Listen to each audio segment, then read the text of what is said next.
Hello and welcome to LadyApplejack Speaks VA, a VA channel here on YouTube that focuses on the Netflix series Stranger Things. Yes, I am finally back. I think it's been, 2, 3 weeks, roughly, give or take. I am back. It's been a little crazy. I haven't been feeling very well lately. I have been dealing with a cold. I had a stomach bug. It's just been kind of insane. It's been insane, you guys, but I am back with a new episode. And this episode is for Series 3, Don't Stop Believing, where we follow the storyline of Eddie Munson and Liz Carver, the baby sister of Jason Carver. We don't really need to talk about Jason. We all know who he is. But anyways, this is episode 14 of the series. And today's episode is actually going to be PG 13. PG 13. There is no pepper ratings on this. It's pretty straightforward, pretty standard. And we're going to actually be picking up on September 7th, 1985, which is a Saturday for this pair. If you guys remember, the past episode 13, ended with Gareth and Liz going on their first date, and it turned out to be really good.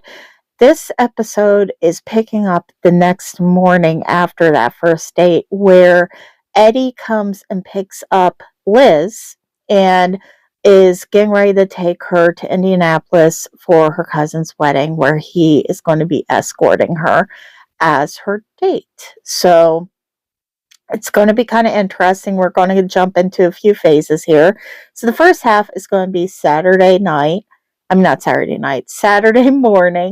bright and early. And then the second will be a flashback episode where we talk about what happens with Gareth. Not a flashback episode, excuse me, a flashback to what happens after the roller rink between her and Gareth. And then we're going to go back into present time for a little while, and then we'll focus on later that evening at the reception of the wedding. So we're going to be doing a little bit of jumping, but rest assured, I will let you guys know when we're getting ready to jump, as always. This particular script is going to be in Liz's point of view, so the narrative will be told in Liz's perspective. You could fourth wall it, or you could have it as internal dialogue, whichever you prefer. With Liz, I usually try to vision her with the internal dialogue and not the fourth wall. That's more kind of like Eddie's speed, but it's completely up to you guys how this turns out. And as always, I'm going to give a special shout out to my buddy Lexi VA. She's the one who inspired this series. If you haven't gone to check out her work, you should go check it out. She's amazing. And yeah, I think she's also been kind of sick too. we both have been kind of struggling lately, so yeah, bear with us. We're a little bit on a slow upload situation right now. So what else can I tell you about this episode? I guess it'd be important to tell you what the title is, right? And the title of this episode is I Fell in Love Again Last Night. So I hope you enjoy.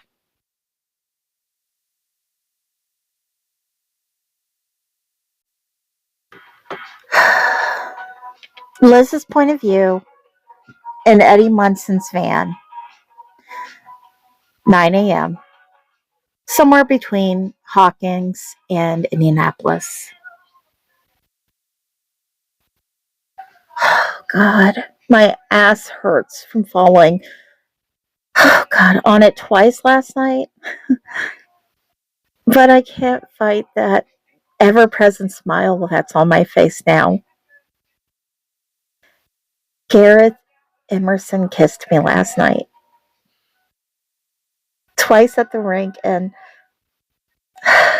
God, I lost track of how many times he kissed me when he dropped me off after our date. Flashback. Last night, 12:39 a.m.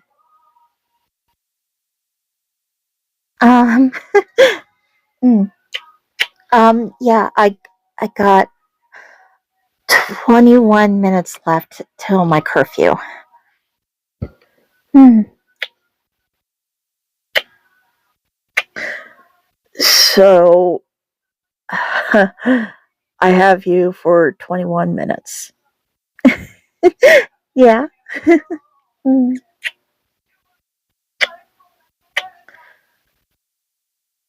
We were sitting in my driveway after our date at the roller rink.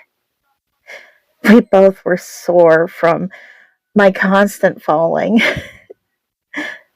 But if his kisses were any consolation prize, I would have fallen off a cliff 9 times. So, when can I see you again? Um, uh, Lucetta, are you chickening out on me? What? No. I'm I'm thinking it's just yeah. You do want to see me again, right? Of course. Yes. It's just uh, I don't know when because well, I got to go to my stupid cousin's wedding tomorrow.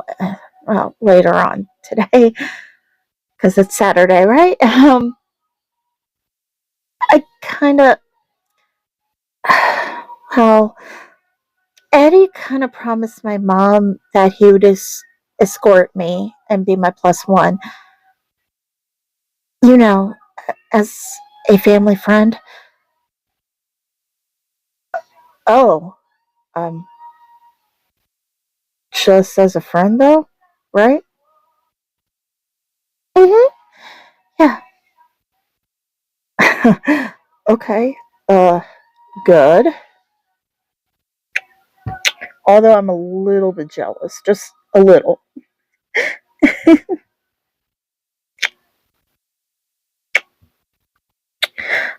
15 minutes.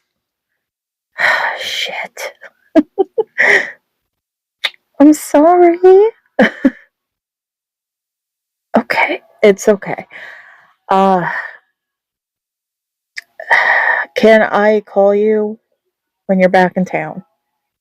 Maybe then we could plan our next date. Okay. I'd like that. Um, I'll be home Sunday afternoon ish.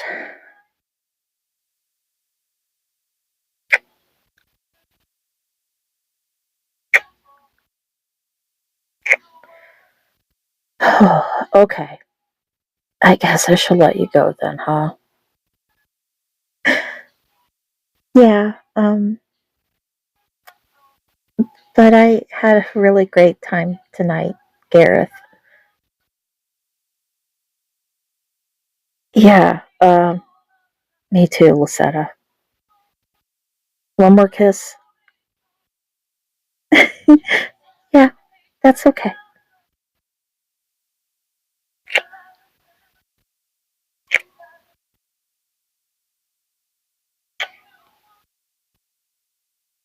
Present time. We have been in the car for 45 minutes now, and Eddie came to pick me up with an attitude for days. I wasn't sure what was pissing him off more, the fact that he had to get up at the ass crack of dawn for the charade, or the fact that I came out of the house with a skip in my step. Good data, I assume, right? Hmm. Well, I guess that answers my question. Actually, yeah, we had a lot of fun. What did you do? Well, we went to the roller rink and sorry. What's so funny? The roller rink? Seriously, that's where Gareth took you. What's wrong with the rink? I don't know. It just seems a bit childish. Well, I guess some of us don't enjoy the company of barflies at the hideout. Well, I also wouldn't take any girl from the hideout out on a date. And I wouldn't take any girl to the hideout for a date, much less the rink. Oh, really? Where would you take your lucky lady out then? Truthfully? Yeah, truthfully. Humor me. Okay. I would probably take him to Lover's Lake. Is there a problem? No, not at all. I mean, it's just pretty presumptuous of you to think you can take a girl to Lover's Lake, just to get in her pants on the first date. Who said anything about sex? I give him a pointed look, which he ignores, focusing on the road. You you don't have to have a bunch of money to make a first date memorable, Liz. No. If I were in Gareth's shoes, I would have taken you to Lover's Lake. Specifically the dock by my friend's house. Nice and private, no pressure. I would spread out a blanket so we could lay on the blanket and stargaze. Maybe bringing along some cheap beer and my stereo so we could listen to that old sappy music that my Uncle Wayne likes to play repeatedly on his days off. I think he does it more so to annoy the hell out of me, but well, that that sounds okay. He smirks, but it's that playful smile of his that makes it impossible to be mad at him. It's that endearing smile he saves for when he's in the doghouse for something. Why?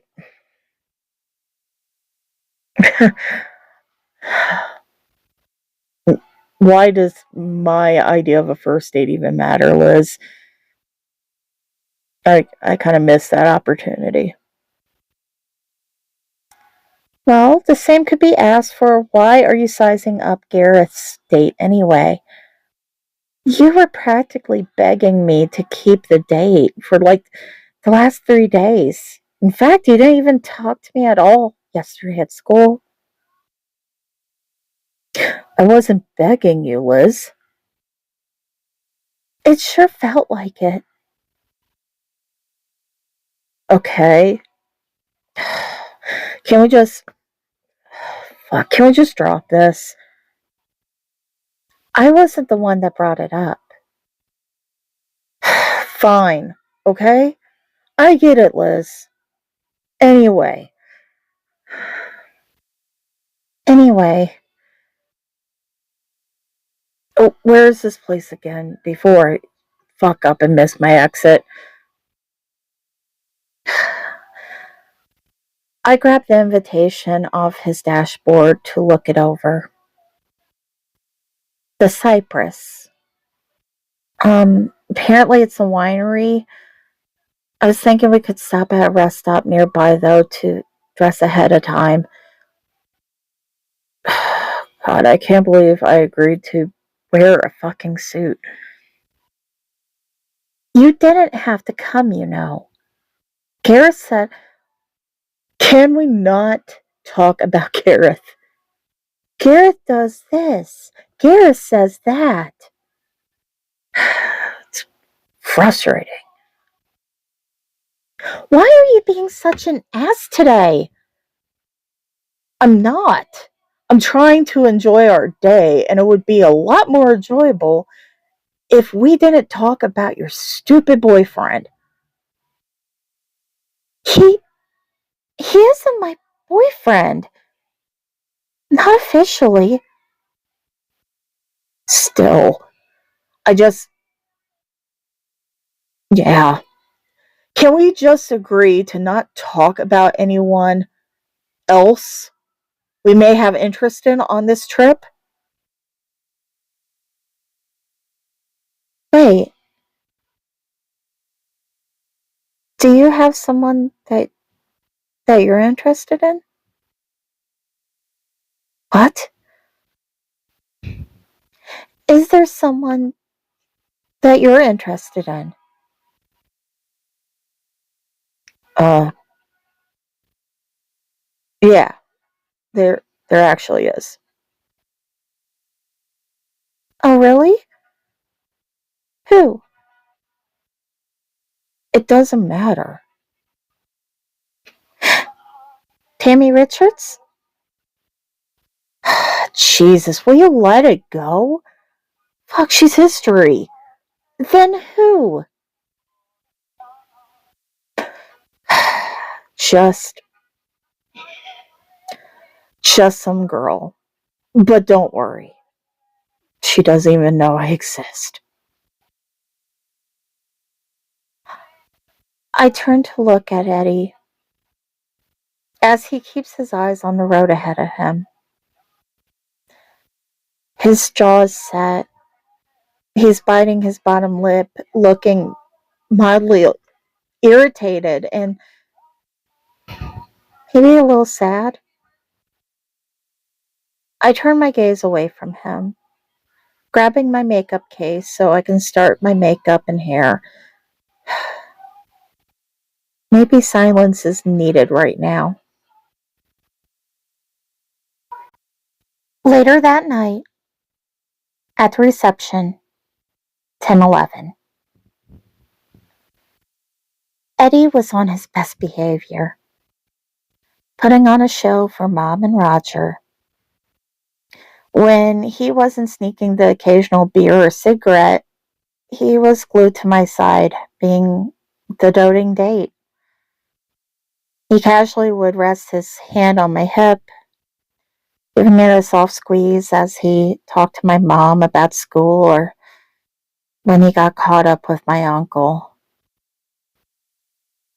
For a moment, this didn't feel like a farce.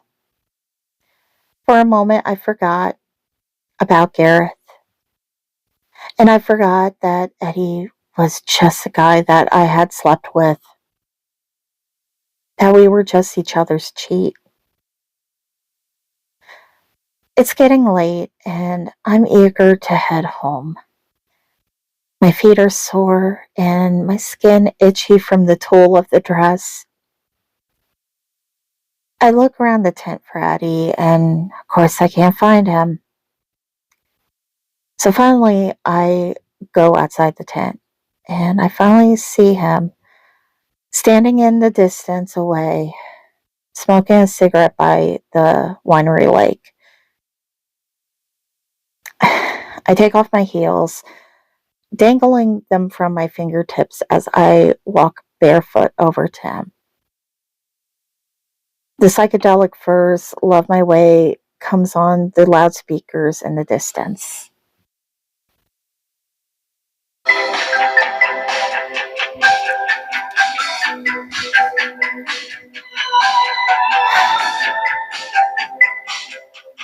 Hey, Eddie, are you ready to go? Things are starting to wind down with the party.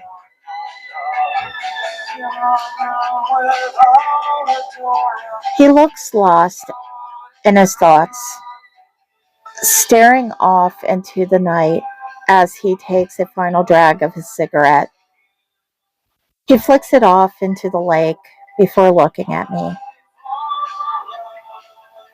He gazes at me for a spell, not saying anything. Finally, he speaks. One more dance before we take off. I thought you hated dancing. Not if I have the right partner.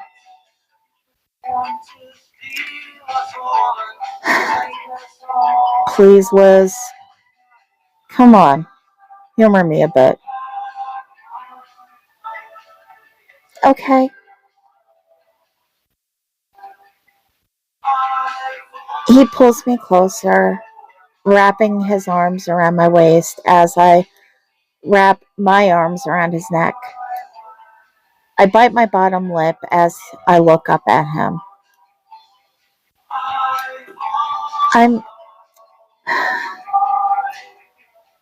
I'm sorry about earlier, Eddie. I was being such a bitch. It's okay. It's totally fine. I'm sorry too. I was giving you a hard time when you were absolutely right. I told you to go out with Gareth.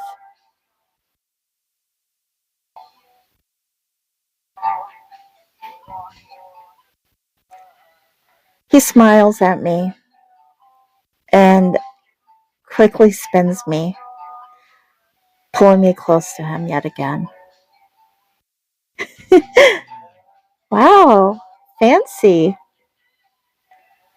See, I know how to dance. I just don't do it a lot. It's funny that you do it at all.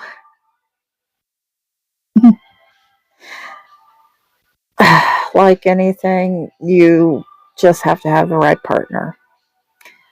And I think I have a pretty amazing partner, even though I have a hard time admitting it. So,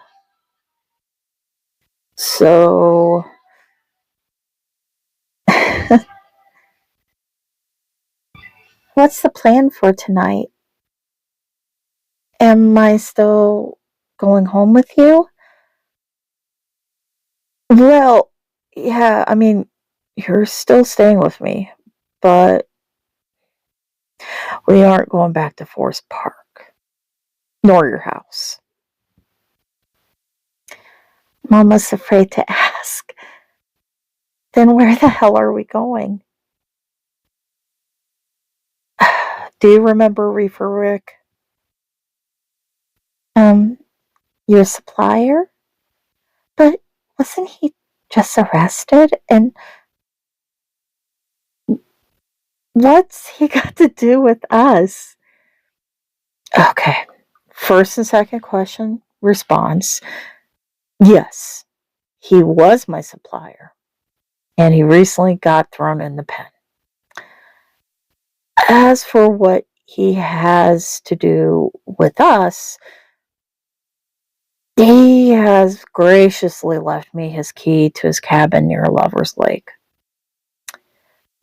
halfway between our houses. I thought we could go there tonight. You know, we can go swimming, we can make s'mores, and lay out on the deck and look at the stars. All the things that we used to do at the Cleveland cabin. But we'd be alone. It'd just be the two of us. It sounds a little cozy, don't you think? Maybe I want it to be. I look up into his eyes. searching them for something, some sort of emotion or a clue as to what he is thinking, or better, what actually he wanted from me. I just want to have a quiet moment with you, Liz. Sometimes Hawkins is like a radio. You understand what I'm saying? Like, it's between stations, it's full static, it's between two songs. It's a hard place to think sometimes. I want some radio silence between us. I want it to be just us for a minute. Just a minute. Gareth, without me having to watch the clock and make sure that I'm outside the door by sunrise, without sneaking out and climbing down your mom's rose trellis. It never had to be that way to start with. Liz, Eddie, it's the truth. It never had to be that way. You made it that way. I realize that. But you still want me to date Gareth. You